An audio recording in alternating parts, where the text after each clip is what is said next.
숨막히는 열기로 도시 전체가 거대한 찜통처럼 달궈진 여름날 오후였어요.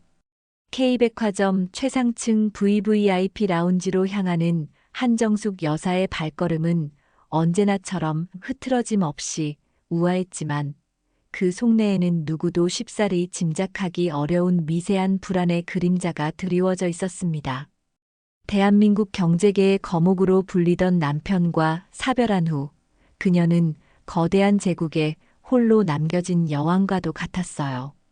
세상 사람들은 그녀가 가진 부와 명예를 부러워했지만 정작 정숙 자신은 밤마다 텅 빈 대저택의 적막함 속에서 수십 년 전 잃어버린 어린 손녀의 마지막 모습을 떠올리며 잠 못 이루는 날이 부지기수였습니다. 해맑게 웃던 아이의 얼굴, 조망만 한 손으로 자신의 손가락을 꼭 쥐던 따스한 온기, 할머니 사랑해요. 속삭이던 여린 목소리, 그 모든 것이 어제 일처럼 생생해 사무치는 그리움에 가슴을 쥐어뜯곤 했습니다.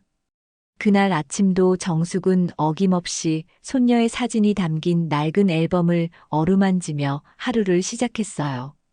매년 손녀를 잃어버린 그날이 다가올수록 가슴을 짓누르는 통증과 어지럼증은 더욱 심해지는 듯 했습니다. 나이가 들어 그런 것이겠지. 아니면 이 지독한 그리움이 만들어낸 신병일 테지. 그녀는 애써 스스로를 다독였지만 마음 한구석에서는 불길한 예감이 스멀스멀 피어오르는 것을 막을 길이 없었습니다. 어쩌면 오늘은 아주 오랫동안 멈춰있던 자신의 시계가 다시 움직이기 시작할지도 모른다는 그런 막연하면서도 강렬한 느낌이었어요. 답답한 집을 벗어나고 싶다는 생각에 혹은 어쩌면 무언가에 이끌리듯 그녀는 백화점으로 향했습니다. 평소라면 거들떠보지도 않았을 요란한 세일 현수막이 걸린 1층 로비를 지나 그녀는 익숙하게 VVIP 전용 엘리베이터로 발걸음을 옮겼습니다. 엘리베이터 문이 부드럽게 닫히고 은은한 클래식 선율이 흐르던 바로 그 순간 정숙은 눈앞이 아찔해지며 세상이 빙글 도는 듯한 극심한 현기증을 느꼈어요. 흡 하는 짧은 소리와 함께 온몸의 힘이 순식간에 빠져나가며 그녀의 의식은 깊고 어두운 심연으로 가라앉았습니다. 마지막으로 느낀 것은 심장을 도려내는 듯한 격렬한 통증과 함께 자신의 몸이 차갑고 단단한 바닥으로 무너져 내리는 감각이었습니다. 손에 들고 있던 값비싼 명품 쇼핑백들이 요란한 소리를 내며 사방으로 흩어졌고 엘리베이터 안은 순식간에 아수라장으로 변했습니다. 함께 타고 있던 몇몇 사람들은 눈앞에서 벌어진 충격적인 상황에 새된 비명을 질렀지만 공포에 질린 나머지 어찌할 바를 모르고 발만 동동 구를 뿐이었습니다. 그야말로 패닉 상태였죠. 그때 혼란스러운 사람들 사이를 쏜살같이 헤치고 한 젊은 여성이 침착하게 앞으로 나섰습니다. 그녀는 이 백화점 내 응급 의료 지원을 담당하는 계약직 간호사 강지우였어요. 며칠 전 약혼자 최성민으로부터 그의 사업이 회생 불가능할 정도로 심각한 위기에 처했다는 절망적인 소식을 전해 듣고 밤새도록 한숨도 자지 못한 채 뒤척였던 터였습니다. 결혼 준비는커녕 당장의 월세와 생활비마저 걱정해야 하는 암담한 현실에 몸과 마음은 이미 지칠 대로 지쳐 있었죠. VVIP 고객들의 화려한 모습과 자신의 초라한 처지를 비교하며 자괴감에 빠져 있던 순간도 잠시 눈앞에 쓰러진 환자를 발견하자 그녀의 눈빛은 순식간에 전문가의 그것으로 변했습니다. 지우는 본능적으로 정숙의 앞으로 다가가 상태를 살폈습니다. 창백하다 못해 푸르스름하게 변한 안색, 미동조차 없는 가슴, 그리고 손목에서 느껴지지 않는 희미한 맥박. 단 1초의 지체도 허용되지 않는 위급한 상황임을 직감했습니다. 모두 괜찮으시다면 조금씩 비켜주시겠어요? 저는 간호사입니다. 그녀의 단호하면서도 침착한 목소리가 공포로 얼어붙었던 엘리베이터 안의 공기를 갈랐습니다. 지금 즉시 119에 신고해 주시고 가장 가까운 곳에 비치된 자동 제세동기를 신속히 가져다 주세요. 그리고 다른 한 분은 엘리베이터 비상 버튼을 눌러서 외부와 연결해 주십시오. 지우는 주변 사람들에게 명확하고 신속하게 역할을 분담시키며 동시에 정숙의 목을 부드럽게 젖혀 기도를 확보하고는 망설임 없이 가슴 압박을 시작했습니다. 그녀의 가녀린 팔에서는 믿기지 않는 힘이 뿜어져 나왔습니다. 규칙적인 압박과 함께 인공호흡을 불어넣는 그녀의 이마에는 어느새 송골송골 땀방울이 맺혀 흘러내렸지만 오직 눈앞의 생명을 살려야 한다는 간호사로서의 투철한 사명감과 본능만이 그녀의 몸을 지배하고 있었습니다. 얼마나 시간이 흘렀을까요? 깊고 어두운 터널을 끝없이 헤매는 듯한 혼몽한 상태에서 정숙은 희미하게나마 자신을 향해 다가오는 따스한 온기를 느꼈습니다. 누군가가 자신의 가슴을 강하고 규칙적으로 누르고 있었고 그 진동을 타고 미약하게나마 생명의 기운이 전달되는 듯 했어요. 그리고 이따금씩 부드럽고 따뜻한 숨결이 자신의 메마른 입안으로 조심스럽게 불어 넣어지는 것을 느꼈습니다. 아주 오래전 자신이 그토록 사랑했고 지금도 사무치게 그리운 어린 손녀에게 해주었던 것처럼 누군가가 자신에게 필사적으로 생명의 숨결을 불어넣고 있었습니다. 그 간절함이 마치 꺼져가던 마지막 불씨를 애써 되살리려는 듯 정숙의 희미한 의식을 붙잡았습니다. 그때 제세동기 가져왔습니다. 라는 다급한 외침과 함께 보안요원이 도착했고 지우는 침착하게 패드를 정숙의 가슴에 부착했습니다.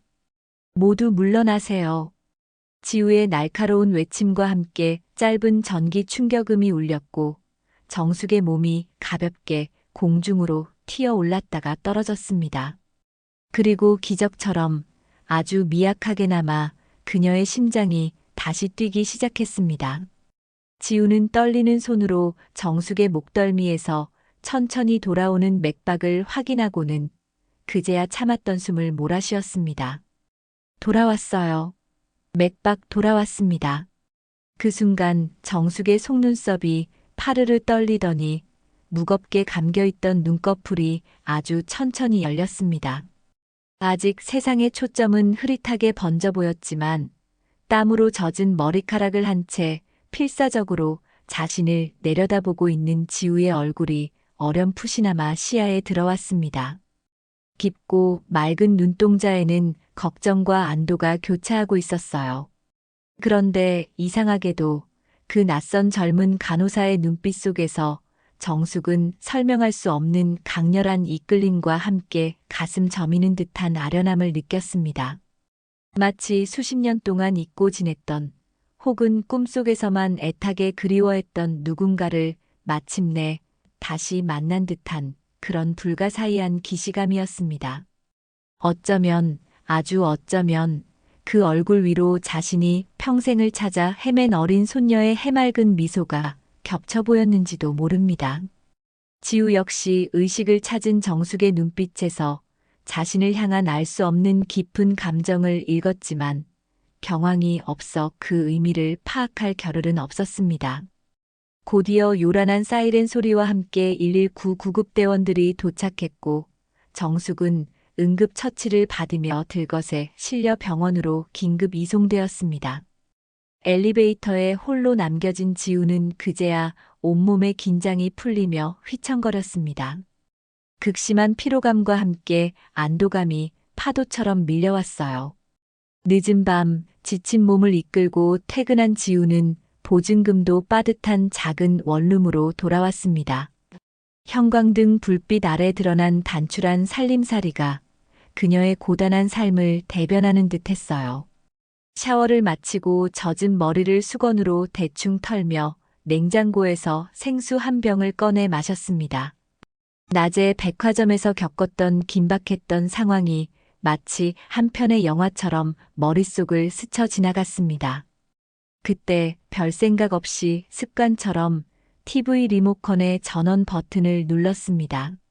마침 저녁 종합 뉴스가 한창 방영되고 있었어요.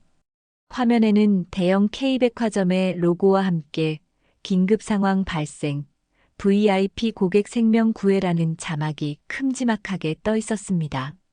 오늘 오후 서울 강남의 K백화점 VVIP 엘리베이터에서 한 여성 고객이 갑자기 의식을 잃고 쓰러졌으나 마침 현장에 있던 계약직 간호사의 신속하고 정확한 응급처치 덕분에 소중한 생명을 구한 사실이 알려져 감동을 주고 있습니다.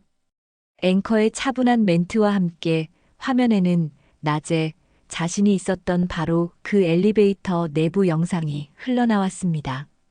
아마도 당시 함께 있었던 누군가가 휴대폰으로 촬영한 듯 다소 흔들리고 흐릿한 영상이었지만 침착하게 심폐소생술을 시행하는 자신의 뒷모습과 제세동기, 빨리요! 라고 외치던 다급했던 목소리가 생생하게 담겨 있었습니다. 곧이어 병원 복도에서 황급히 인터뷰에 응하는 자신의 모습이 화면에 잡혔습니다. 다행히 얼굴은 모자이크 처리되었지만 살짝 떨리던 목소리는 분명 자신이었습니다. 환자분의 상태가 매우 위급하여 즉시 응급처치를 시행했습니다. 저는 간호사로서 당연히 해야 할 일을 했을 뿐입니다. 이어지는 화면에서는 당시 엘리베이터에 함께 있었던 다른 목격자들의 흥분된 인터뷰가 이어졌습니다. 한 중년 여성은 눈물을 글썽이며 말했어요. 정말이지 하늘에서 천사가 내려온 줄 알았다니까요. 그 젊은 간호사분 아니었으면 우리 모두 눈앞에서 끔찍한 일을 당할 뻔했어요. 어찌나 침착하고 헌신적이던지. 또 다른 젊은 남성은 감탄을 금치 못하며 이야기했습니다. 얼굴도 정말 아름다우신 분이었는데 마음씨는 그보다 100배는 더 고우신 것 같았어요. 저런 분이야말로 이 시대의 진정한 영웅이 아닐까요? 사람들은 약속이나 한 듯 입을 모아 지우를 백의의 천사, 위기의 순간에 나타난 진정한 영웅이라 칭송하고 있었습니다. 뉴스에서는 쓰러진 VIP 고객이 국내 굴지의 대기업 총수의 미망인인 한정숙 여사라는 사실도 함께 보도되었습니다. 지우는 화면 속에서 영웅담의 주인공이 된 자신의 모습을 보며 당혹감에 얼굴이 화끈 달아올랐지만 동시에 가슴 깊은 곳에서부터 뜨거운 무언가가 울컥 차오르는 것을 느꼈습니다. 고된 현실과 불안한 미래 속에서 거의 잊고 지냈던 간호사로서의 숭고한 자부심과 생명을 살렸다는 보람이었습니다. 하지만 그 벅찬 감동도 잠시뿐, 화면 아래 자막으로 흐르는 약혼자 성민의 사업 실패 관련 뉴스가 그녀의 눈에 들어왔습니다. 순식간에 현실의 무게가 그녀를 짓눌렀어요. TV 속에서 천사로 칭송받는 영웅적인 간호사의 모습과 당장 다음 달 월세와 약혼자의 빚더미를 걱정해야 하는 현실 속 자신의 초라한 처지가 너무나도 극명하게 대비되는 듯했습니다. 그녀는 힘없이 TV를 껐습니다. 세상 사람들의 일시적인 찬사도 순간의 영웅담도 그녀의 척박한 현실을 단숨에 바꾸어 주지는 못할 것이라는 씁쓸한 자각 때문이었습니다. 깊은 한숨과 함께 그녀는 다시 한번 냉혹한 현실과 마주해야 했습니다. 한편 병원 VVIP 병실에서 천천히 의식을 회복한 한정숙 여사는 흐릿한 시야 속에서 자신을 내려다보던 젊은 간호사의 얼굴을 가장 먼저 떠올렸습니다. 생명의 은인이기도 했지만 그 이상으로 설명할 수 없는 강렬한 이끌림을 느꼈던 그 눈빛. 수십 년 동안 굳게 닫혀있던 그녀의 마음에 잔잔한 파문을 일으킨 그 존재. 정숙은 즉시 비서를 호출해 그 간호사를 찾아오라고 지시했습니다. 단순한 감사의 표시를 넘어 반드시 다시 만나 이야기를 나눠보고 싶다는 강한 열망 때문이었습니다.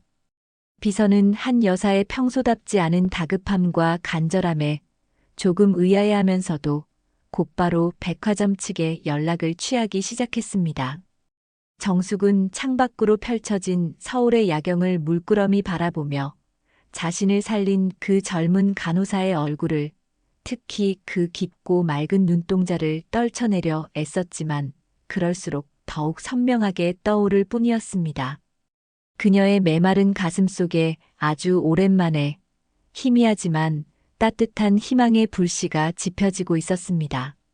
한정숙 여사는 며칠간의 입원 치료를 마치고 퇴원했지만 텅 빈 대저택으로 돌아오는 발걸음은 어쩐지 무겁게만 느껴졌어요.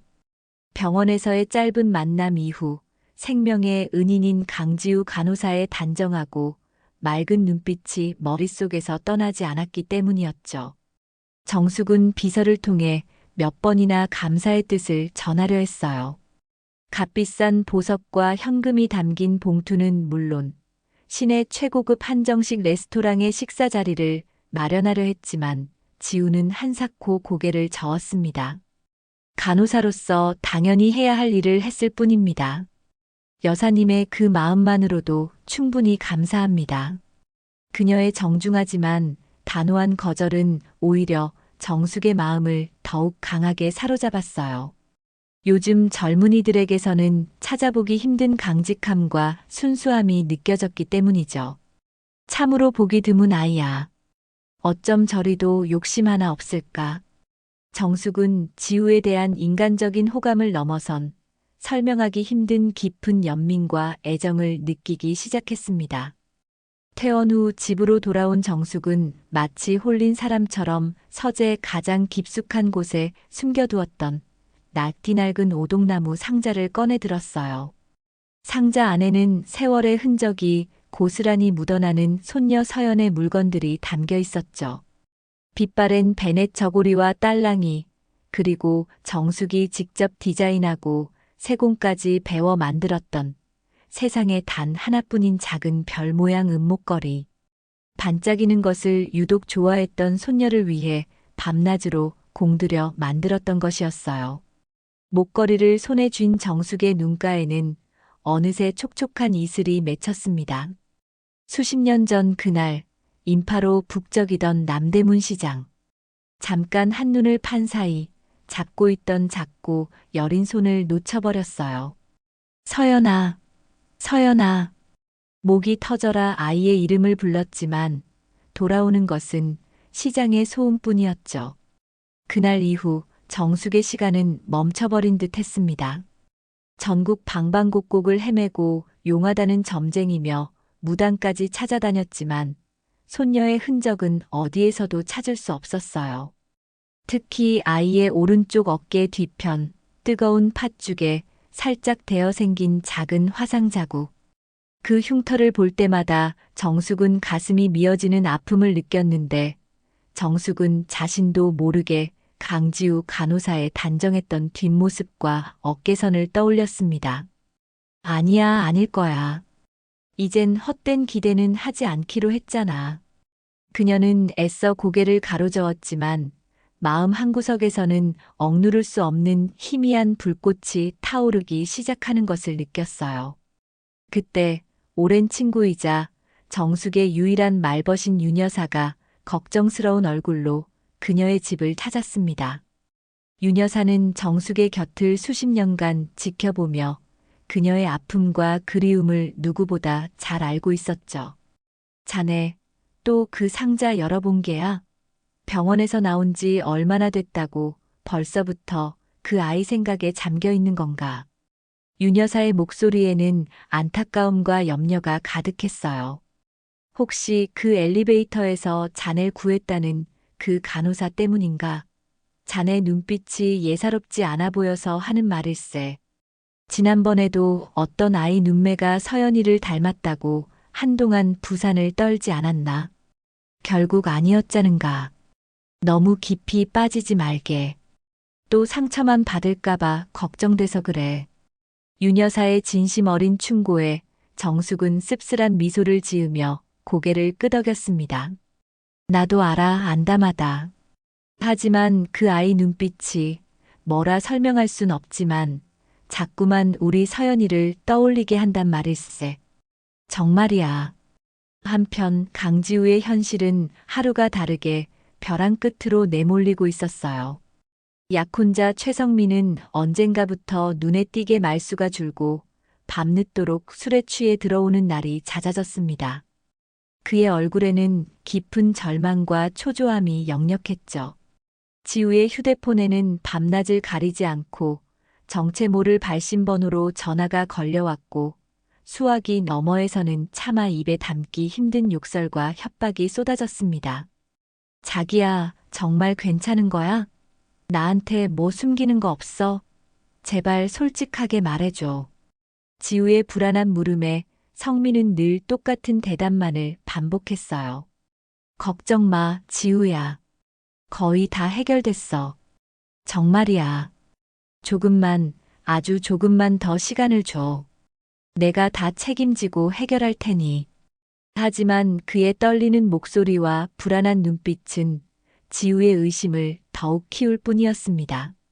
어떻게든 생활비를 벌고 혹시 모를 상황에 대비하기 위해 지우는 병원 일이 끝나면 곧장 편의점 야간 아르바이트로 향하는 고된 나날을 보내야 했습니다.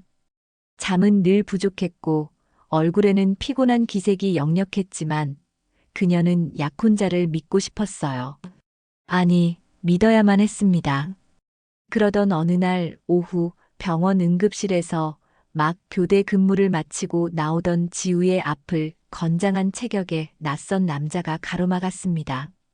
강지우 씨 맞으시죠? 최성민 그 새끼 어딨는지 불지 않으면 오늘 여기서 험한 꼴 보게 될 겁니다. 남자는 노골적으로 위협적인 분위기를 풍기며 지우의 팔목을 거칠게 잡아챘습니다. 이거 놓으세요. 지금 뭐 하시는 거예요? 사람들 많은데. 지우는 공포에 질려 소리쳤지만 주변 사람들은 애써 그들의 다툼을 외면할 뿐이었죠. 그때 퇴근하던 박선영이 그 광경을 목격하고 용감하게 달려들었습니다. 아저씨, 지금 뭐 하시는 거예요? 당장 그 손 놓지 못해요? 여자 혼자라고 함부로 하는 거 아니에요. 계속 이러시면 당장 경찰에 신고할 겁니다. 선영의 당차고 똑 부러지는 외침에 남자는 잠시 주춤하는 듯 했어요. 그는 최성민 그 자식한테 똑똑히 전해. 더 이상은 못 참는다고. 다음에 찾아올 땐 이 정도로 안 끝날 줄 알아라는 말을 뱉고는 침을 퇴뱉으며 사라졌습니다. 선영은 잔뜩 겁에 질려 파랗게 변한 지우의 손을 꼭 잡아주며 다독였어요. 지우야, 괜찮아? 손목 많이 아프지? 저 자식 뭐야, 대체?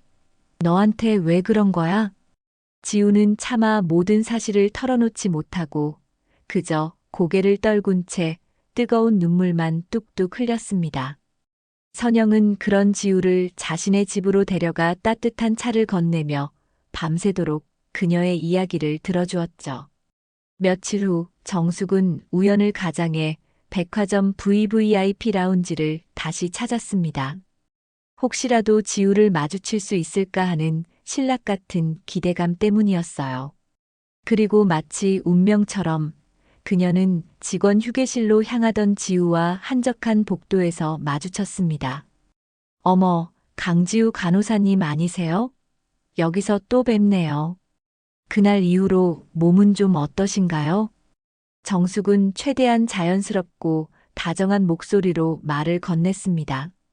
지우는 뜻밖의 만남에 잠시 놀란 듯 했지만 이내 밝게 웃으며 정숙에게 인사했어요. 여사님, 안녕하세요. 덕분에 많이 좋아졌습니다. 이렇게 다시 뵙게 되어 정말 반갑습니다. 짧은 대화였지만 정숙은 지우의 말투와 행동, 작은 몸짓 하나하나에서 눈을 떼지 못했습니다. 혹시라도 그토록 찾아 헤매던 어린 손녀의 흔적을 발견할 수 있을까 하는 간절함 때문이었죠.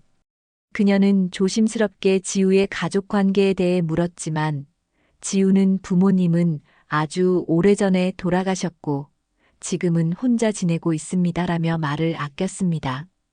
그 이상의 질문은 실례가 될 것 같아 정숙은 더 이상 묻지 않았지만 고아라는 단어가 그녀의 뇌리에 깊고 아프게 박혔습니다.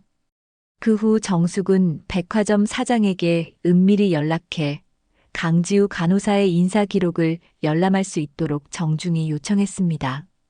생명의 은인에게 특별한 포상을 하고 싶은데 개인적인 신상 정보를 조금이라도 알아야 도움을 줄 수 있을 것 같다는 그럴듯한 명분을 내세웠죠. 백화점 사장은 국내 최고 VVIP 고객인 정숙의 요청을 차마 거절할 수 없었습니다. 그리고 며칠 뒤 정숙의 손에는 강지우의 간략한 신상 정보와 함께 몇 장의 증명사진이 담긴 서류 봉투가 조용히 전달되었습니다. 평화롭기만 하던 주말 저녁, 이제는 익숙해진 지우의 작은 원룸 현관문이 그야말로 부서져라 두드리는 소리가 공포스럽게 울려 퍼졌어요. 인터폰 화면에는 지난번 백화점 앞에서 마주쳤던 것보다 훨씬 더 험악하고 노골적으로 위협적인 인상의 낯선 남자 두 명이 살기등등한 눈빛으로 문을 노려보고 있었습니다. 야, 강지우. 문 안 열어?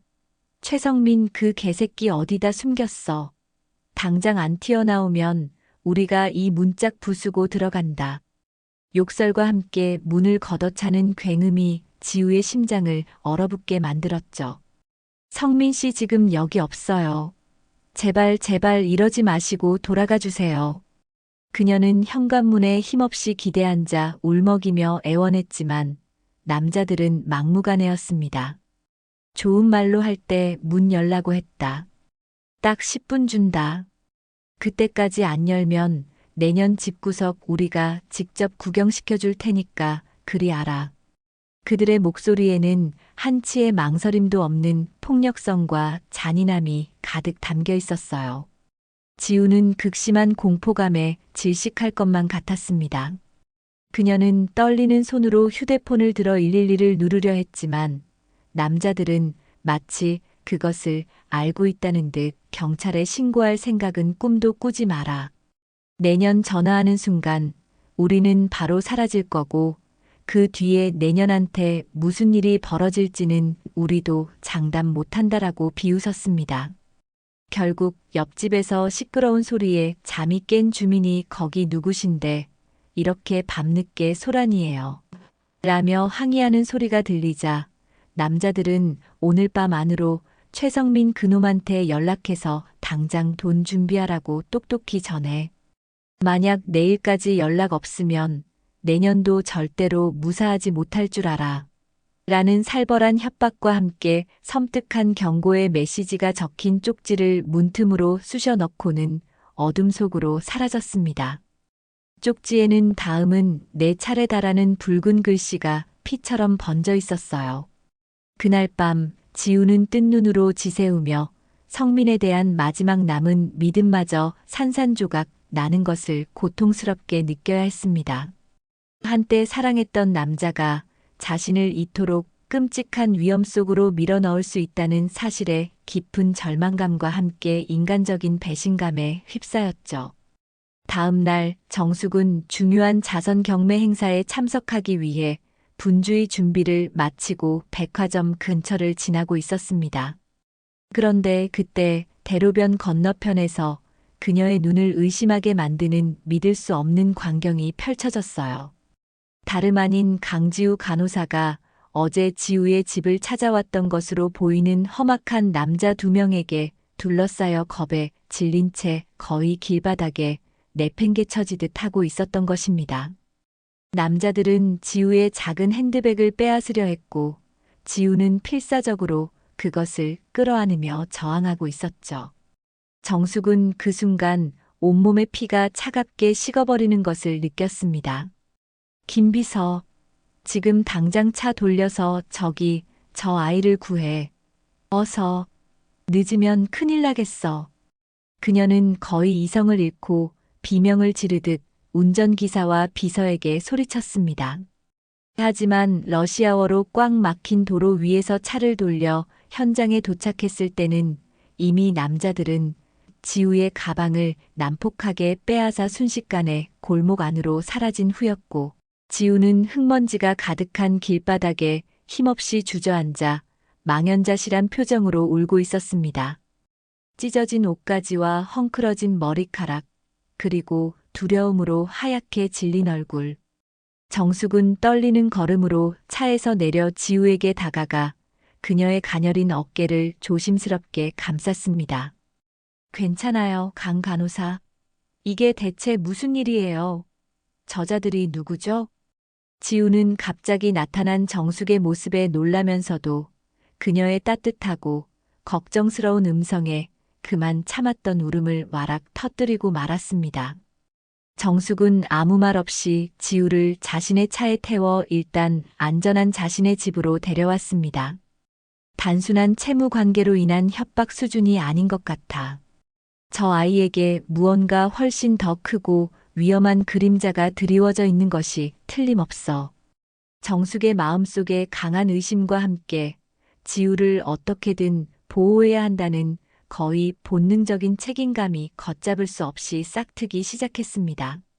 수십 년 전 잃어버린 어린 손녀의 어깨에 선명하게 남아있던 작은 화상 자국이 마치 어제 일처럼 생생하게 눈앞에 아른거렸습니다. 그날 저녁 지우는 정숙의 집에서 겨우 안정을 되찾고 자신의 원룸으로 돌아왔지만 마음은 여전히 천근만근 무거웠습니다. 그녀는 떨리는 손으로 성민에게 전화를 걸어 낮에 있었던 끔찍한 일을 울면서 따져 물었어요. 자기야, 도대체 나한테 왜 이러는 거야? 저 사람들 누구고 왜 나한테까지 이러는 건데? 이제 정말 단 하루도 이렇게는 못 살겠어.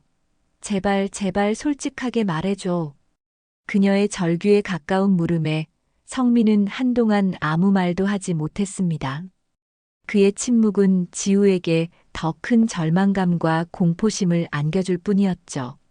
한참 만에야 그는 잔뜩 잠긴 목소리로 미안해.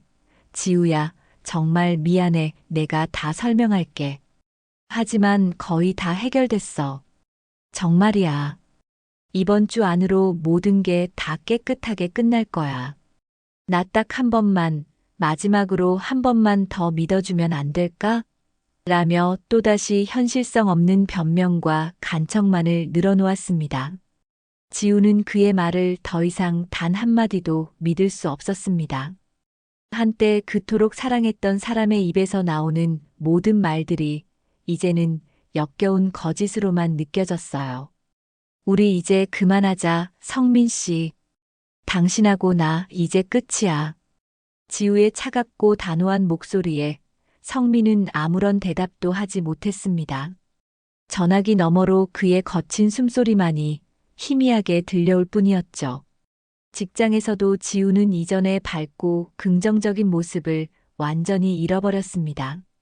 멍하니 있다가 환자 차트를 떨어뜨리거나 약품 이름을 혼동하는 등 자잘한 실수를 연발했고 동료들의 걱정스러운 눈총과 수간호사의 따가운 질책을 받는 일도 잦아졌죠. 평소 지우를 탐탁지 않게 여기던 신경질적인 성격의 수간호사는 강 선생, 요즘 무슨 안 좋은 일이라도 있는 거야? 병원에서 일하는 사람이 그렇게 정신줄 놓고 다니면 어떡해. 이러다 큰 의료사고라도 치면 강 선생 혼자 책임질 수 있겠어? 계약직이라고 업무까지 설렁설렁하는 건 아니겠지? 라며 여러 사람 앞에서 노골적으로 면박을 주었습니다. 지우는 억울하고 서러웠지만 아무런 변명도 할 수 없었습니다. 오직 절친한 동료인 박선영만이 그런 지우의 곁을 묵묵히 지켜주며 힘이 되어주었어요. 지우야, 저 마녀 할망구 말 너무 마음에 담아두지 마. 너 요즘 많이 힘든 거 알아. 나한테라도 다 털어놔. 내가 뭐 뾰족한 수는 없어도 내 이야기 들어주는 건 얼마든지 할 수 있으니까. 선영은 점심시간마다 지우를 따로 불러내 따뜻한 밥을 사주며 위로했고 퇴근 후에는 지우의 자취방에 들러 함께 시간을 보내주기도 했습니다. 때로는 우리 집에 와서 며칠 지내는 건 어때? 혼자 있으면 더 무섭고 힘들잖아라며 진심으로 걱정해 주었죠. 하지만 지우는 착하고 의리 있는 선영에게까지 자신의 비참하고 위험한 현실을 전부 털어놓을 용기가 차마 나지 않았습니다. 사랑했던 약혼자와의 관계는 이미 파탄 직전이었고 정체 모를 사채업자들의 협박은 매일같이 그녀의 숨통을 조여오고 있었습니다. 그녀는 마치 깊고 어두운 터널 속에 홀로 갇힌 듯한 지독한 고립감과 절망감에 빠져들고 있었습니다. 궁지에 몰릴 대로 몰린 최성민은 결국 이성을 잃고 해서는 안 될 마지막 선택을 하고야 말았습니다.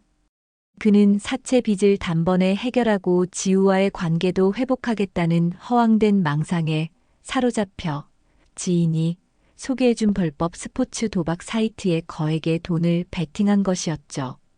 물론 그 돈은 또 다른 사채업자에게 빌린 그야말로 피 같은 돈이었습니다. 결과는 처참했어요. 단 몇 시간 만에 모든 돈을 날려버렸고 빚은 눈덩이처럼 불어나 이제는 도저히 감당할 수 없는 지경에 이르렀습니다. 그러던 어느 늦은 밤, 지우는 우연히 성민이 늘 잠가두던 책상 서랍이 살짝 열려 있는 것을 발견했어요. 호기심보다는 불안감에 이끌려 서랍을 열어본 순간 그녀는 자신의 눈을 의심했습니다. 서랍 안에는 차마 눈뜨고 볼 수 없을 만큼 끔찍한 내용이 담긴 차용증 뭉치와 협박 편지들, 그리고 이미 여러 차례 지급 거절된 약속 어음들이 수북이 쌓여 있었던 것입니다. 이자율 연 200%, 약속 불이행 시 신체 포기 각서 효력 발생, 내년 약혼녀 밤길 조심하라고 전해라 등등. 지우는 온몸의 피가 싸늘하게 식어버리는 것을 느끼며 그 자리에 주저앉고 말았습니다. 성민을 향한 마지막 남은 일말의 연민과 기대마저 산산조각 나는 순간이었죠. 그가 자신에게 얼마나 오랫동안 얼마나 엄청난 거짓말을 해왔는지 깨닫는 순간 지독한 배신감과 함께 인간적인 혐오감마저 치밀어 올랐습니다. 그날 밤 지우는 뜬 눈으로 밤을 새우며 성민을 기다렸습니다. 새벽녘이 되어서야 술에 잔뜩 취해 비틀거리며 들어온 성민에게 그녀는 그 끔찍한 서류들을 집어던지며 절규했어요. 이게 다 뭐야? 당신 나한테 지금까지 대체 무슨 짓을 하고 있었던 거야? 당신이 어떻게 나한테 이럴 수가 있어? 당신이 인간이긴 한 거야? 분노와 배신감, 그리고 절망감에 휩싸인 지우의 처절한 외침에 성민은 술이 확 깨는 듯 잠시 휘청거렸지만 이내 고개를 숙인 채 아무 말도 하지 못했습니다. 그의 침묵은 마치 유죄를 인정하는 듯 보였죠. 한참 만에 그는 갑자기 무릎을 꿇고 지우의 바짓가랑이를 붙잡고 빌기 시작했습니다. 지우야, 내가 정말 잘못했어. 내가 정말 죽일 놈이야 하지만 다 너랑 행복하게, 정말 남부럽지 않게 잘 살고 싶어서 그래서 일이 이렇게 꼬여버린 거야. 딱 한 번만, 제발 마지막으로 한 번만 더 기회를 주면 내가 어떻게든 이 모든 거 다 해결하고 내 앞에 당당하게 설게. 응? 제발. 그의 변명은 구차했고 눈물은 더 이상 진실되게 느껴지지 않았습니다.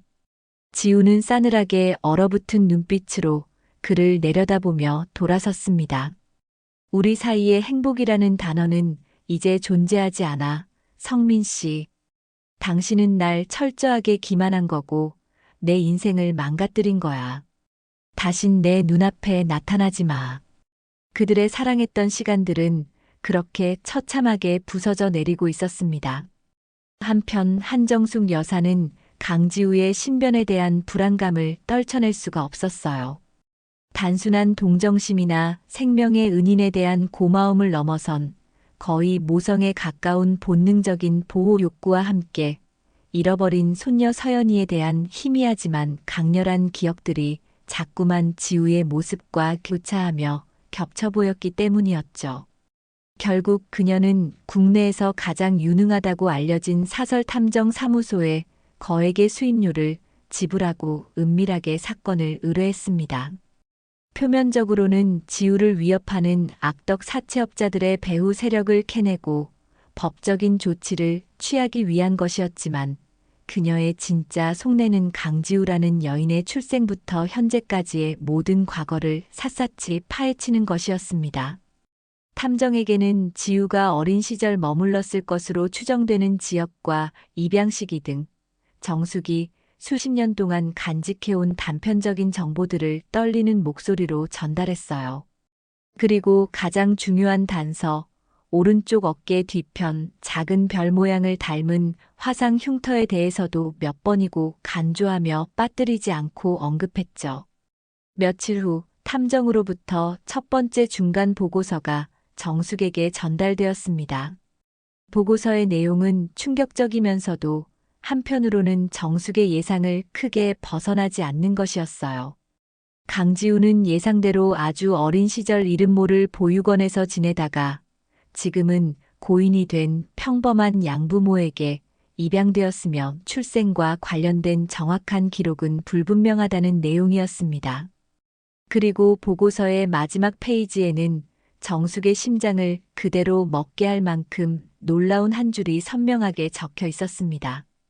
추가 조사 결과 대상자 강지우의 오른쪽 견갑골 하단부에서 약 2cm 크기의 오래되고 희미한 화상 흉터가 실제로 존재하는 것을 확인함. 흉터의 모양은 의뢰인이 제시한 정보와 상당 부분 일치하는 것으로 판단됨.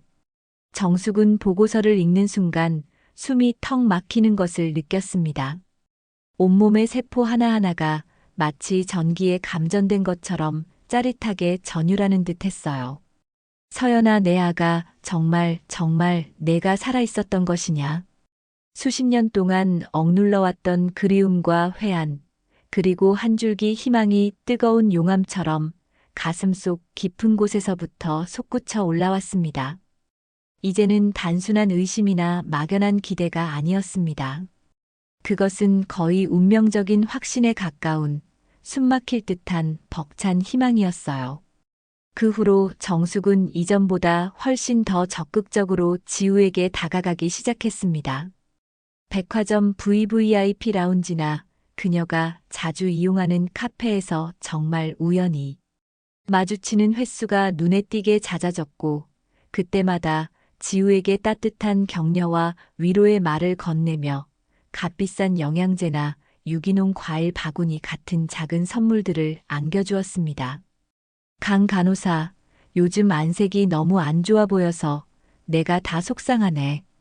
이거라도 좀 잘 챙겨 먹고 기운내요. 혹시 무슨 힘든 일이라도 있는 건 아니죠? 괜찮다면 나한테라도 한번 털어놓으면 마음이 조금은 가벼워질지도 몰라요. 내가 뭐 큰 도움은 못 돼도 이야기 들어주는 것 정도는 얼마든지 해줄 수 있으니까. 지우는 처음에는 재벌가 사모님인 정숙에 과도할 정도의 친절과 관심이 당황스럽고 부담스러웠지만 연이어 터지는 불행과 믿었던 사람으로부터의 배신으로 심신이 극도로 지쳐있던 터라 그녀의 진심 어린 따뜻함과 모성에 넘치는 위로에 자신도 모르게 조금씩 마음의 문을 열기 시작했습니다. 마치 아주 오랫동안 잊고 지냈던 혹은 한 번도 느껴보지 못했던 할머니의 한없이 넓고 포근한 품처럼 안전하고 편안하게 느껴졌기 때문이었죠. 그러던 어느 날 오후 정숙과 함께 백화점 최상층에 위치한 조용한 스카이라운지에서 차를 마시던 지우는 갑자기 극심한 두통과 함께 아주 어린 시절의 단편적인 기억들이 마치 영화의 한 장면처럼 머릿속을 빠르게 스쳐 지나가는 기이한 경험을 했습니다. 눈부시게 따사로운 햇살이 쏟아져 내리던 넓고 푸른 잔디밭, 하얀 원피스를 입은 어린 자신을 따뜻하게 안고 부드러운 목소리로 자장가를 불러주던 어떤 여인의 흐릿한 모습, 코끝을 부드럽게 간지럽히던 달콤하면서도 상쾌한 아카시아 꽃 향기, 그리고 아주 희미하지만 세상에서 가장 온화하고 자애로운 미소를 띤 채 자신을 내려다보던 할머니의 얼굴. 하지만 그 기억들은 붙잡으려 하면 할수록 마치 신기루처럼 빠르게 흩어져 버리고 말았습니다. 왜 이러지 갑자기 머리가 너무 아파요. 지우는 고통스러운 듯 두 손으로 관자놀이를 짚었습니다.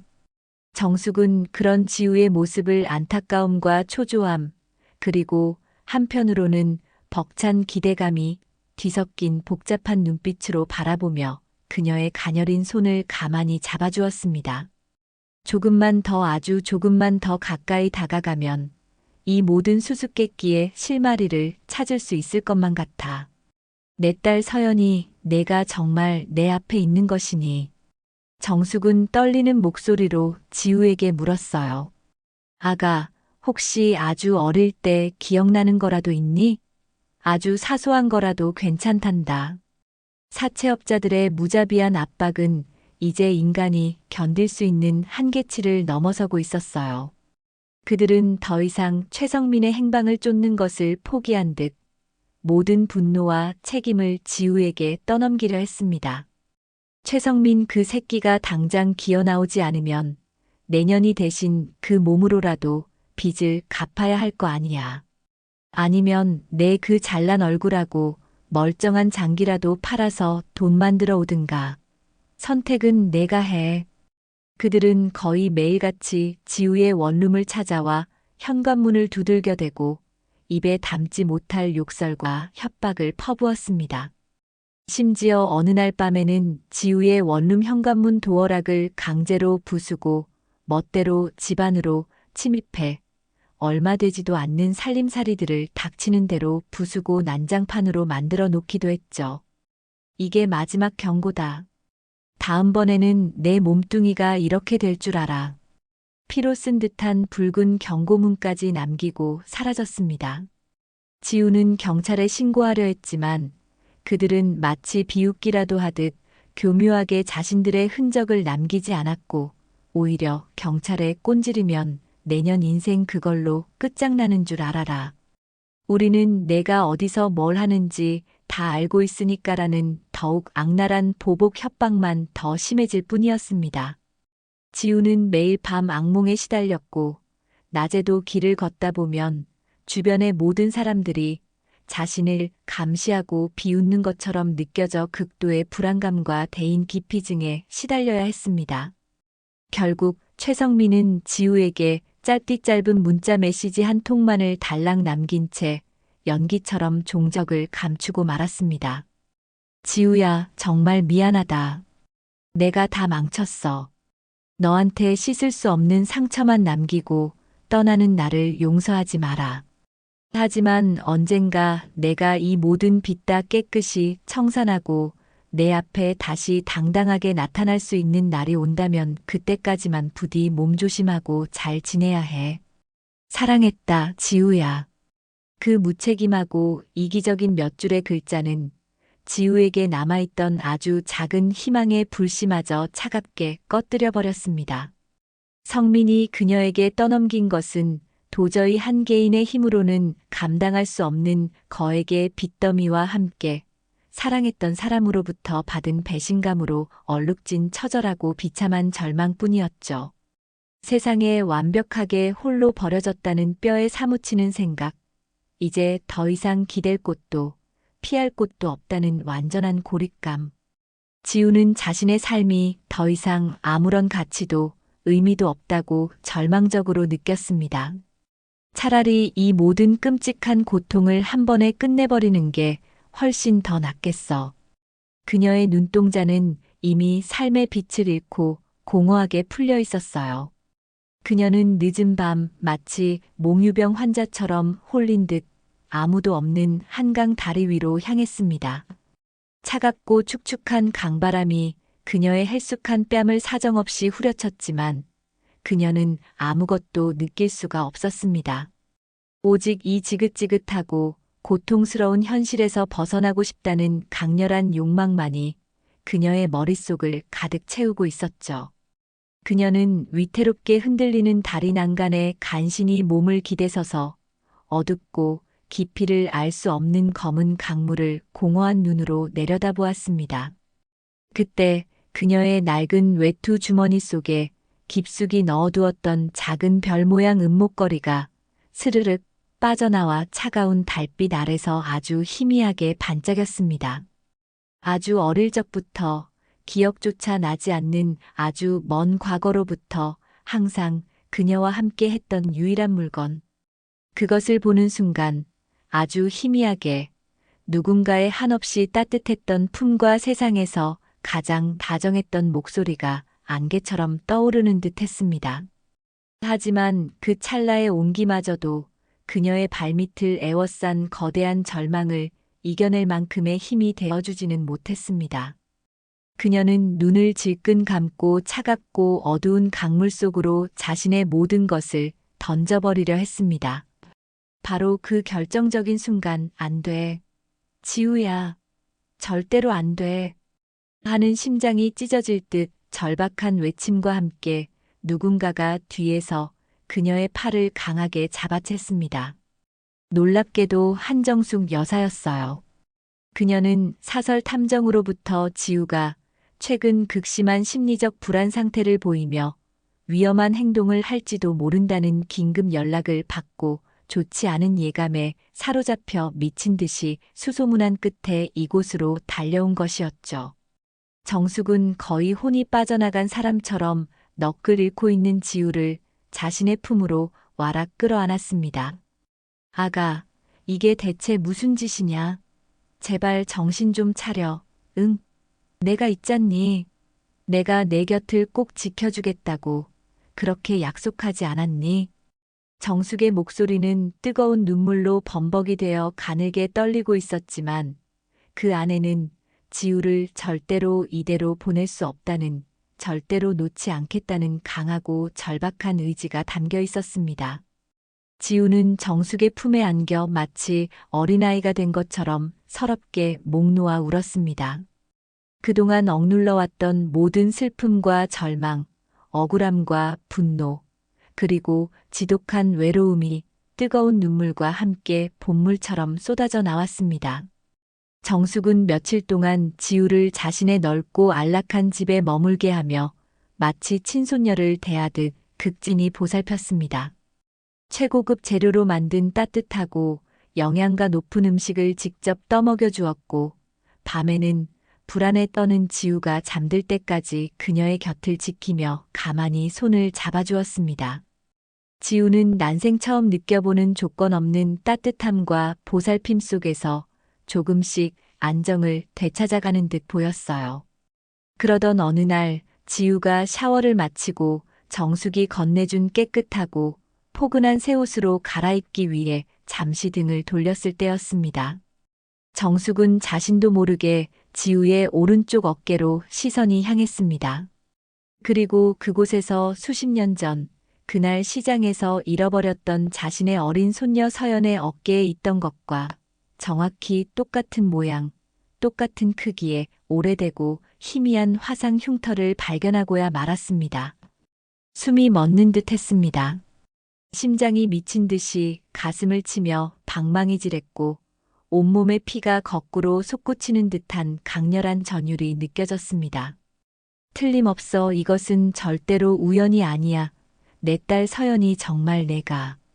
정숙은 떨리는 가슴을 애써 진정시키며 아무렇지도 않은 척 최대한 자연스러운 목소리로 지우에게 말을 건넸습니다. 아가, 목에 항상 걸고 다니는 그 목걸이 참 독특하고 예쁘구나. 혹시 누가 특별히 선물해 준 것이라도 되니? 지우는 무심코 자신의 목에 걸린 낡고 빛바랜 별 모양 은목걸이를 가만히 만지작거리며 희미하게 웃었습니다. 아니에요, 여사님. 이건 제가 아주 어릴 때부터, 그러니까 기억도 잘 안 나는 아주 옛날부터 제가 하고 있었대요. 양어머니 말씀으로는 보육원 원장님이 제가 처음 발견되었을 때부터 하고 있었다고 하시더라고요. 그래서 그런지 왠지 모르게 저한테는 무척 소중한 물건이라서 한 번도 몸에서 빼놓지 않고 항상 간직하고 있어요. 마치 제가 잊어버린 아주 중요한 무언가와 저를 이어주는 유일한 끈 같은 느낌이랄까요. 그 말을 듣는 순간 정숙은 더 이상 그 어떤 의심도 한치의 망설임도 할 수 없었습니다.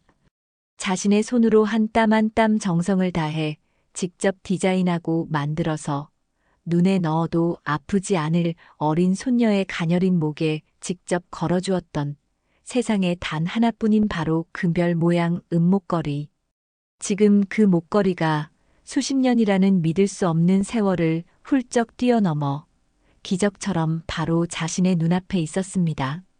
벅찬 감격과 함께 지난 세월에 대한 깊은 회한, 그리고 이루 말할 수 없는 거대한 기쁨이 한꺼번에 폭풍처럼 몰려와 정숙은 그대로 자리에 주저앉을 뻔했습니다. 그녀는 떨리는 손으로 지우의 손을 힘껏 잡았습니다. 아직 모든 진실을 전부 다 밝힐 수는 없었지만 그녀의 눈빛은 이미 세상 그 무엇과도 바꿀 수 없는 따뜻하고 깊은 사랑과 흔들리지 않는 확신으로 가득 차 있었습니다. 지우는 그런 정숙의 알 수 없는 행동과 뜨거운 눈빛에 어리둥절하면서도 생전 처음으로 느껴보는 깊고 평온한 안정감과 마치 오랫동안 잃어버렸던 고향으로 돌아온 듯한 포근함에 자신도 모르게 휩싸이는 것을 느꼈습니다. 절망의 가장 깊고 어두운 끝자락에서 마침내 한 줄기 밝고 따스한 희망의 빛이 아주 천천히 하지만 분명하게 비치기 시작하고 있었습니다. 한정숙 여사의 대저택에 머무르게 된 강지우는 마치 꿈을 꾸는 듯한 나날을 보냈어요. 자신을 아가라 부르며 극진히 보살피는 정숙의 모습은 생경하면서도 이상하게 마음 한구석을 따뜻하게 만들었죠. 값비싼 음식과 옷가지들, 그리고 자신을 그림자처럼 따라다니며 시중드는 사람들의 모습은 평생 겪어보지 못한 것이라 어색하기만 했지만 그 모든 것의 중심에는 자신을 향한 정숙의 진심 어린 애정과 염려가 자리하고 있다는 것을 지우는 어렴풋이 느낄 수 있었습니다. 매일 밤 악몽처럼 자신을 괴롭히던 사채업자들의 협박과 최성민에 대한 배신감도 정숙의 따뜻한 보살핌 속에서 조금씩 옅어져 가는 듯 했어요. 하지만 정숙의 마음은 하루에도 몇 번씩 천국과 지옥을 오갔습니다. 지우의 어깨에서 발견한 화상 흉터, 그리고 그녀가 항상 지니고 다니던 낡은 별 모양 목걸이. 이 모든 것이 자신의 잃어버린 손녀 서연이를 가리키고 있었지만 섣불리 모든 것을 밝힐 수는 없었습니다.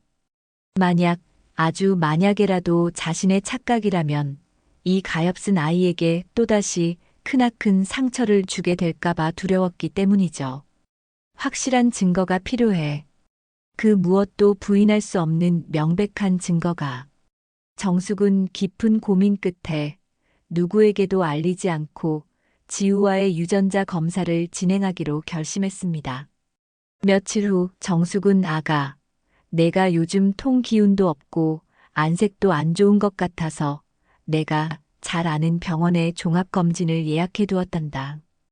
혹시라도 건강에 무슨 문제라도 있으면 안 되잖니. 내 걱정 덜어준다 생각하고 한번 받아보렴이라며 지우에게 조심스럽게 제안했어요. 지우는 자신을 진심으로 걱정해주는 정숙의 마음에 감동하며 순순히 고개를 끄덕였습니다. 정숙은 병원 측에 미리 손을 써서 검진 과정에서 자연스럽게 지우의 DNA 시료를 채취하도록 조치해 두었죠. 검사 결과가 나오기까지 약 일주일. 그 시간은 정숙에게 수십 년과도 같이 길고 초조하게 느껴졌습니다. 밤에는 잠을 이루지 못하고 서재를 서성이며 서연이의 어릴 적 사진들을 꺼내보고 또 보았어요. 제발 이번에는 제발. 그녀의 간절한 기도는 밤하늘의 별처럼 수없이 반짝였습니다. 한편 안전하고 평화로운 환경 속에서 지우는 조금씩 심리적인 안정을 되찾아가고 있었어요. 정숙의 서재에서 우연히 발견한 낡은 동화책 한 권. 표지는 닳고 색이 바랬지만 이상하게도 그 책이 무척이나 낯익게 느껴졌습니다. 책장을 넘기던 순간 아주 희미하게 누군가가 다정한 목소리로 이 책을 읽어주던 기억의 파편이 머릿속을 스쳐 지나갔어요. 따뜻한 무릎, 부드러운 손길, 그리고 잔잔한 웃음소리. 그 기억은 너무나도 흐릿해서 형체를 잡을 수는 없었지만 가슴 한구석을 아릿하게 만드는 묘한 슬픔과 그리움을 동반했습니다. 지우는 자신도 모르게 눈물을 글썽이며 그 동화책을 가슴에 꼭 끌어안았어요. 그러던 어느 날 오후 윤 여사가 정숙의 집에 들렀습니다. 그녀는 거실 소파에 앉아 조용히 책을 읽고 있는 지우의 모습을 한참 동안 물끄러미 바라보았죠. 그리고 지우가 잠시 자리를 비운 사이 정숙에게 떨리는 목소리로 물었습니다. 정숙아, 혹시 저 아이 목에 걸린 저 목걸이 내가 예전에 서연이 주려고 만들었던 그거랑 똑같지 않니? 그리고 아까 보니 저 아이 어깨 뒤쪽에 희미하게나마 흉터 자국이 있는 것 같던데. 윤 여사의 말에 정숙은 깜짝 놀라 그녀를 바라보았습니다. 사실 정숙은 윤 여사에게 자신의 의심과 유전자 검사 진행 사실을 아직 털어놓지 못한 상태였어요. 하지만 윤 여사는 이미 모든 것을 눈치챈 듯 했습니다. 내가 잘못 본 게 아니라면, 그리고 내 예상이 맞다면, 이건 정말 하늘이 주신 기적이야, 정숙아. 윤 여사는 정숙의 손을 꼭 잡으며 함께 눈시울을 붉혔습니다. 수십 년 전 어린 서연이가 부엌에서 뜨거운 물 주전자에 대어 어깨에 화상을 입었던 날, 정숙과 함께 병원으로 달려갔던 사람이 바로 윤 여사였기 때문이었죠. 그녀의 기억은 정숙의 희미한 희망을 더욱 단단한 확신으로 바꾸어주고 있었습니다. 이제 남은 것은 유전자 검사 결과뿐이었어요. 7장 눈물의 재회, 그리고 용서. 운명의 날이 밝았습니다. 아침 일찍부터 정숙은 초조한 마음으로 병원으로부터의 연락만을 기다리고 있었어요. 마침내 전화벨이 울렸을 때 정숙은 떨리는 손으로 간신히 수화기를 들었습니다. 전화기 너머로 들려오는 의사의 차분한 목소리. 한정숙 여사님, 의뢰하신 유전자 검사 결과가 나왔습니다. 확인 결과 두 분의 유전자는 99.99% 일치하는 것으로 친조손 관계가 명확히 성립되는 것으로 판단됩니다. 그 말을 듣는 순간 정숙은 온몸의 힘이 쭉 빠져나가며 그대로 바닥에 주저앉고 말았습니다. 수화기가 손에서 떨어져 나뒹굴었지만 그녀는 아무것도 신경 쓸 겨를이 없었어요. 뜨거운 눈물이 뺨을 타고 하염없이 흘러내렸습니다. 기쁨인지 슬픔인지 혹은 안도감인지 모를 복잡한 감정들이 한꺼번에 폭풍처럼 몰아쳤죠. 서연아, 내 아가 정말 내가 살아있었구나. 내 손녀딸. 그녀는 어린아이처럼 목 놓아 울었습니다. 수십 년 동안 가슴속 깊이 묻어두었던 슬픔과 그리움, 그리고 죄책감이 한꺼번에 터져 나오는 듯 했어요. 정숙은 흐르는 눈물을 황급히 닦아내고 떨리는 발걸음으로 지우의 방으로 향했습니다. 지우는 창가에 앉아 아침 햇살을 받으며 조용히 책을 읽고 있었죠. 정숙은 지우의 옆에 가만히 앉아 아주 오래전 이야기를 들려주듯 차분하게 입을 열었습니다. 아가, 내가 아주 오랫동안 잃어버렸던 내 목숨보다 더 소중했던 손녀딸 이야기가 있단다. 그 아이 이름은 서연이라고 했는데 너처럼 눈이 맑고 웃는 모습이 참 예뻤지. 정숙은 빛바랜 사진첩을 꺼내 지우에게 서연이의 어릴 적 사진들을 하나하나 보여주며 그녀와의 행복했던 추억들을 들려주었어요. 그리고 서연이를 잃어버렸던 그 끔찍했던 날의 기억, 평생을 찾아 헤맸던 고통스러웠던 시간들에 대해서도 담담하게 털어놓았습니다. 이야기를 듣는 동안 지우의 눈가도 촉촉하게 젖어들고 있었어요. 마치 자신의 이야기인 것처럼 가슴이 아팠기 때문이죠. 마침내 정숙은 지우의 두 손을 꼭 잡고 떨리는 목소리로 가장 중요한 말을 건넸습니다. 아가, 내가 바로 내 친할머니란다. 그리고 내 진짜 이름은 강지우가 아니라 한서연이야. 그 말을 듣는 순간 지우의 세상은 그대로 멈춰버린 듯 했습니다. 믿을 수 없다는 표정으로 정숙을 바라보던 그녀의 눈에서는 뜨거운 눈물이 쉴 새 없이 흘러내렸죠. 그동안 경험했던 모든 일들, 정숙의 희미하게 떠오르던 어린 시절의 기억들, 목에 걸린 낡은 목걸이, 그리고 어깨의 화상 흉터까지. 모든 퍼즐 조각들이 하나로 맞춰지며 거대한 진실의 그림을 완성하고 있었습니다.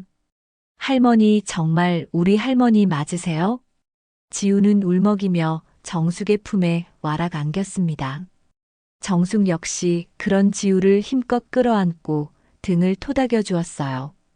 두 사람은 한참 동안 서로를 부둥켜 안고 기쁨과 슬픔, 그리고 감격의 눈물을 하염없이 흘렸습니다.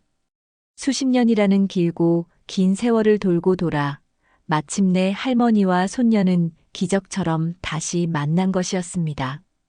그 후 며칠 동안 정숙과 서연은 밤낮으로 서로의 이야기를 나누며 잃어버렸던 시간들을 채워나갔습니다.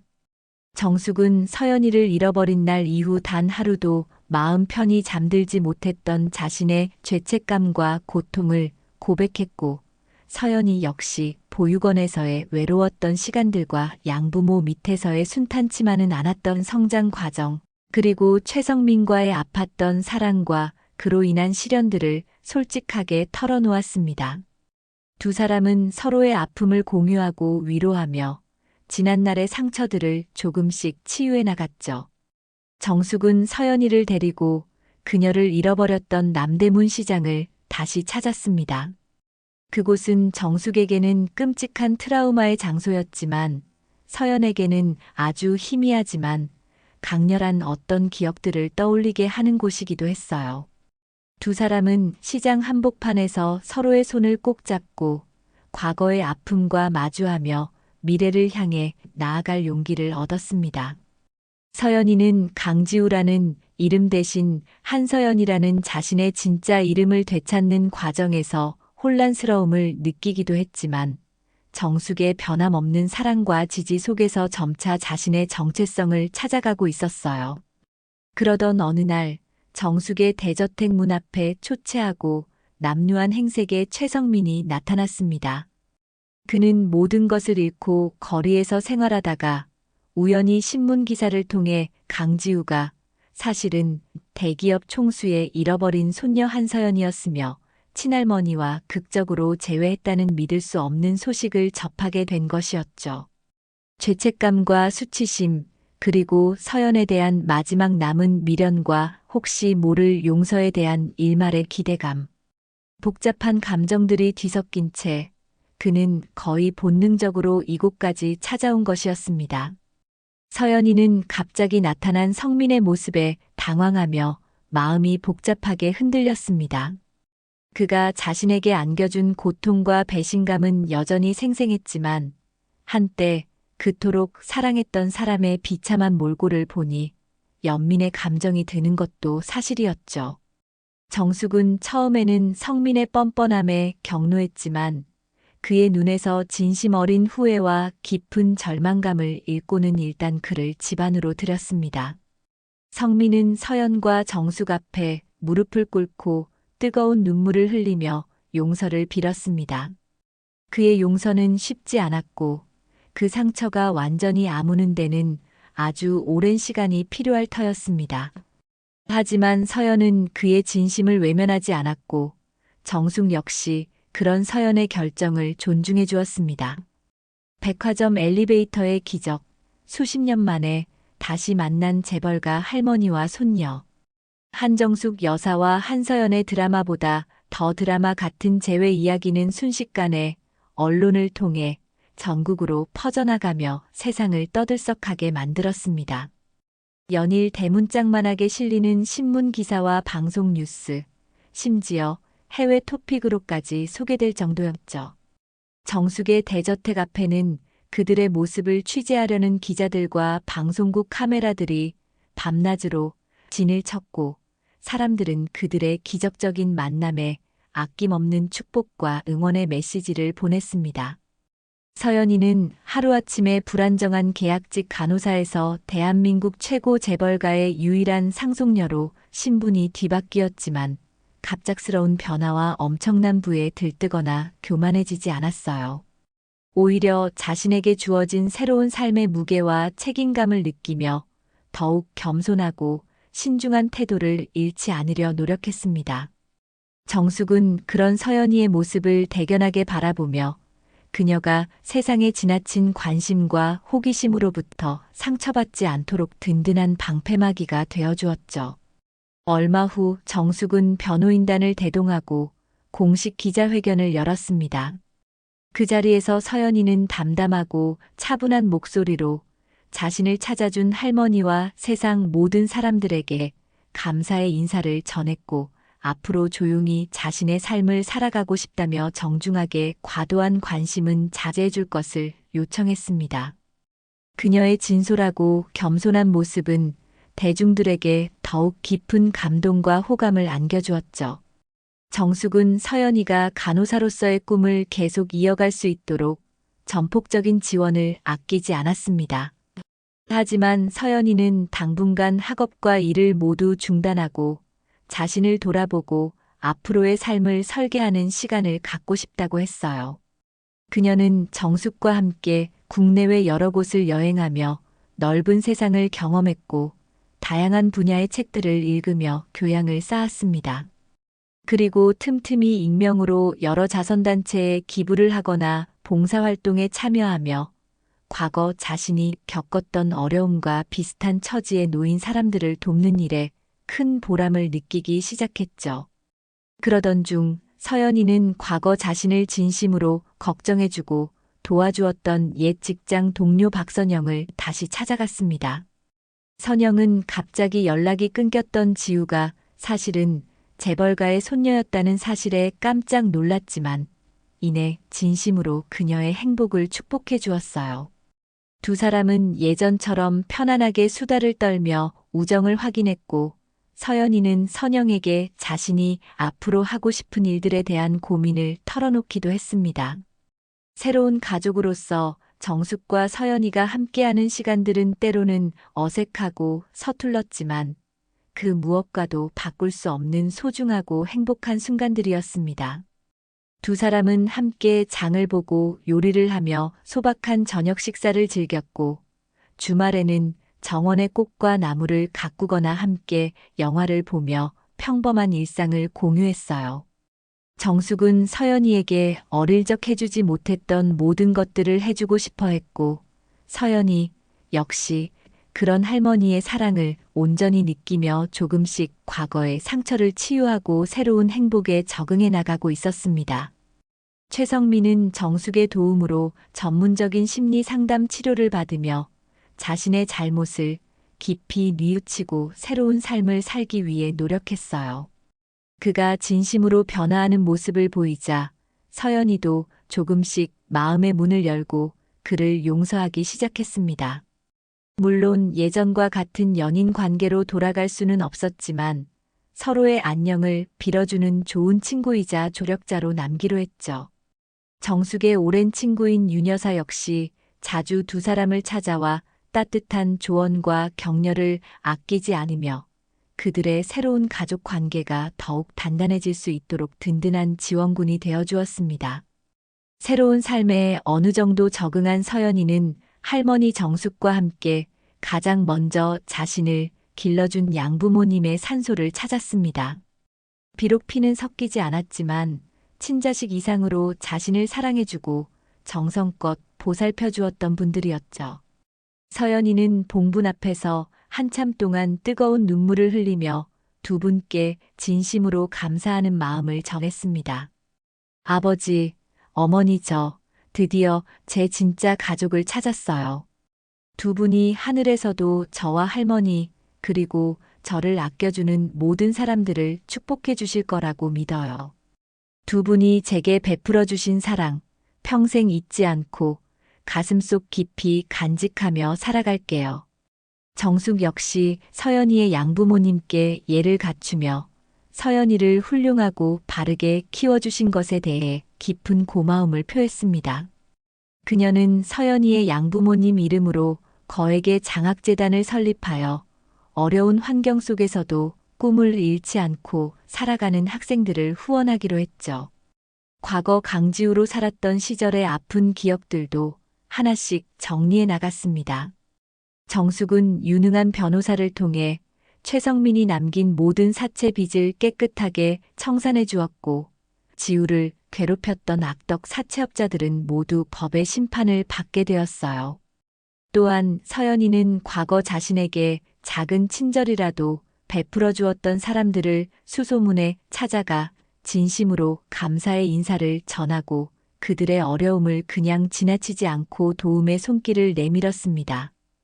자신을 백의의 천사라고 불러주었던 K백화점의 동료 간호사들과 보안 요원들에게는 감사의 선물과 함께 따뜻한 식사를 대접했고, 특히 힘들었던 시절 자신을 믿고 지지해 주었던 박선영에게는 평생 잊지 못할 고마움을 전하며 변치 않는 우정을 약속했죠.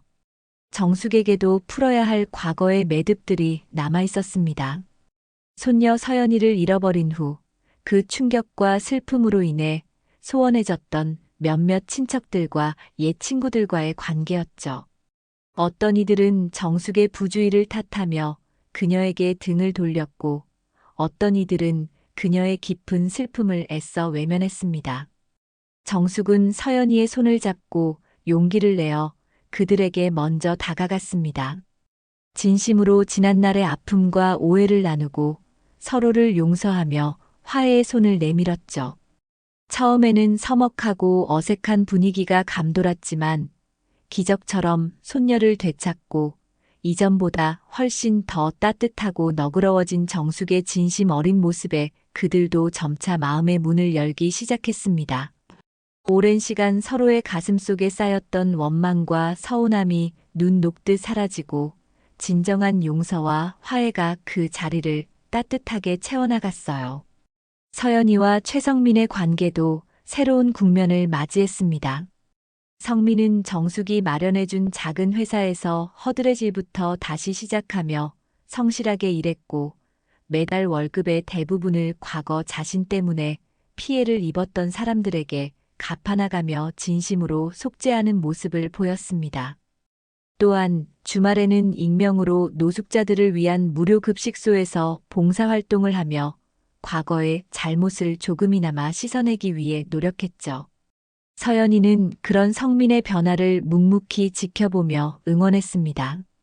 그들의 관계가 다시 예전처럼 뜨거운 연인 사이로 돌아갈 수는 없겠지만 서로의 아픔을 이해하고 성장을 지지해주는 성숙한 친구이자 인생의 동반자로서 새로운 관계를 만들어가고 있었습니다.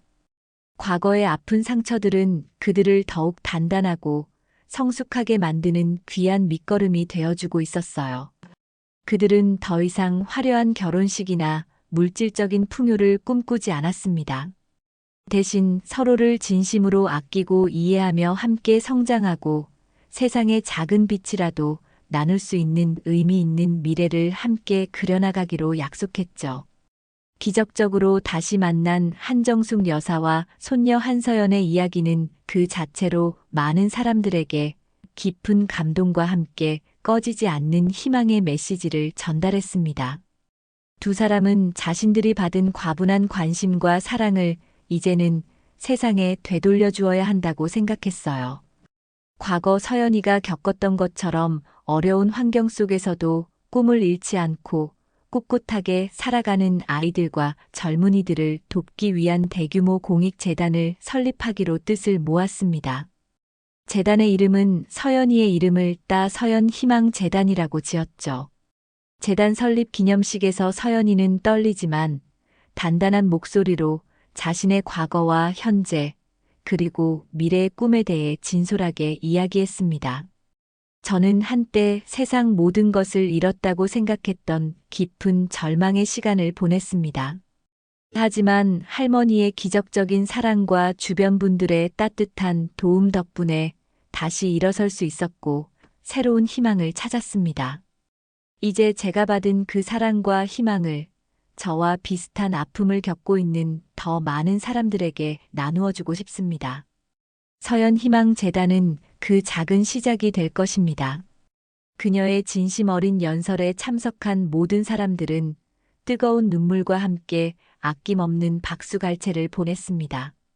서연희망재단은 본격적으로 활동을 시작하며 보육원 퇴소 청소년들의 자립 지원 사업, 저소득층 청소년들을 위한 장학 사업, 그리고 악덕 사채 피해자들을 위한 법률 지원 및 긴급 생계비 지원 사업 등 다양한 분야에서 실질적인 도움을 제공했습니다.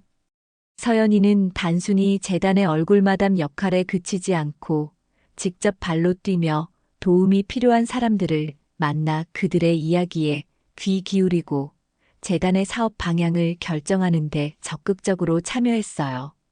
특히 그녀는 간호사로서의 경험을 살려 의료 혜택을 제대로 받지 못하는 소외계층을 위한 무료 이동 진료소 운영을 추진하여 많은 사람들로부터 큰 호응을 얻었습니다. 그러던 어느 날 서연이는 할머니와 함께 K백화점을 방문했습니다. 그곳은 그녀에게 끔찍한 악몽과 기적적인 만남이라는 극과 극의 기억을 동시에 안겨준 장소였죠. VVIP 라운지에서 차를 마시던 중 갑자기 아래층에서 소란스러운 소리가 들려왔습니다. 한 중년 남성이 쇼핑 도중 갑작스러운 심정지로 쓰러져 의식을 잃었다는 다급한 외침이었어요. 그 순간 서연이는 조금의 망설임도 없이 즉시 현장으로 달려갔습니다. 그녀는 과거 자신이 할머니에게 그랬던 것처럼 침착하고 신속하게 응급처치를 시행했고 주변 사람들에게 제세동기를 가져오도록 지시하며 골든타임을 놓치지 않기 위해 최선을 다했습니다. 그녀의 헌신적인 노력 덕분에 남성은 기적적으로 의식을 되찾았고 병원으로 안전하게 이송될 수 있었죠. 그 모습을 지켜보던 정숙과 백화점 관계자들, 그리고 수많은 쇼핑객들은 과거 엘리베이터의 천사로 불렸던 그녀의 용감하고 헌신적인 모습에 다시 한번 뜨거운 감동을 받았습니다. 그 순간 서연이는 간호사로서 그리고 한 인간으로서 자신이 나아가야 할 길이 무엇인지 다시 한번 가슴 깊이 깨달았어요. 누군가의 생명을 살리고 절망에 빠진 사람들에게 희망을 주는 일. 그것이 바로 자신에게 주어진 가장 큰 축복이자 소명이라는 것을. 시간이 흘러 정숙과 서연이는 서로에게 없어서는 안 될 세상에서 가장 소중한 존재가 되어 평온하고 행복한 나날을 함께했습니다. 정숙의 넓고 웅장했던 대저택은 이제 매일같이 서연이와 그녀의 친구들, 그리고 재단 관계자들의 따뜻한 웃음소리와 활기로 가득 채워졌죠.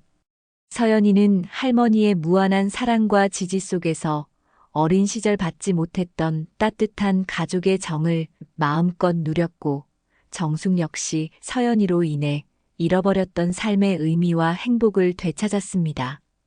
최성민은 꾸준한 노력과 반성을 통해 과거의 어두운 그림자에서 완전히 벗어나 건실한 사회의 일원으로 거듭났고, 지금은 서연희망재단의 작은 부서에서 자원봉사자들을 관리하는 일을 맡아 묵묵히 자신의 자리에서 최선을 다하고 있었습니다. 서연이와는 여전히 서로를 응원하는 좋은 친구 관계를 유지하고 있었죠. 햇살이 유난히 따사로운 어느 봄날 오후, 정숙과 서연이는 대저택의 아름다운 정원 벤치에 나란히 앉아 향긋한 꽃차를 마시고 있었습니다.